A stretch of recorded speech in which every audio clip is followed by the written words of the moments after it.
പണിയൊക്കെ കഴിഞ്ഞ് ചോറുണ്ണാനിരുന്നപ്പോഴേ ആലോചിച്ച് നമുക്ക് ഹോം മെയ്ഡ് അച്ചാറില്ലല്ലോ, അപ്പോൾ പെട്ടെന്ന് അങ്ങ് ഇട്ടേക്കാന്ന് വിചാരിച്ച്. ഇതിനായിട്ട് ആദ്യം തന്നെ ഉലുവയും കടുകും ഒന്ന് വറുത്തതിന് ശേഷം അതിലേക്ക് കുറച്ച് നല്ല ജീരകം കൂടി ചേർത്തിട്ട് നന്നായിട്ടൊന്ന് ചൂടാക്കിയെടുത്ത് മാറ്റിയെടുക്കുക.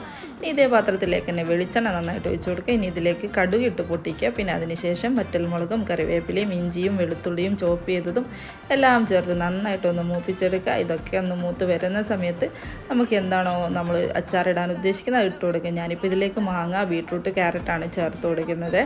ഇനിയിപ്പോൾ ഇതിലേക്ക് നന്നായിട്ട് വന്നതിന് ശേഷം ഇതിലേക്ക് അച്ചാർ പൊടിയും കാശ്മീരി മുളക് പൊടിയും ഉപ്പും അതേപോലെ നമ്മൾ നേരത്തെ വറുത്ത് വെച്ചിട്ടുള്ളത് പൊടിച്ചിട്ടും ചേർത്ത് കൊടുക്കുക.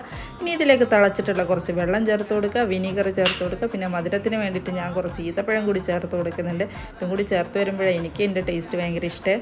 അപ്പോൾ എല്ലാം റെഡിയായി നന്നായിട്ട് തിളച്ച് വരുന്ന സമയത്ത് ഒന്ന് ചെക്ക് ചെയ്ത് നോക്കുക. ഉപ്പോ മുളകോ എന്തെങ്കിലും മാറ്റമുണ്ടെങ്കിൽ കുറച്ചുകൂടി ചേർത്ത് കൊടുക്കുക. പിന്നെ കുറച്ച് ശർക്കര കൂടി ചേർത്തിട്ട് നമ്മുടെ അച്ചാർ സെറ്റ്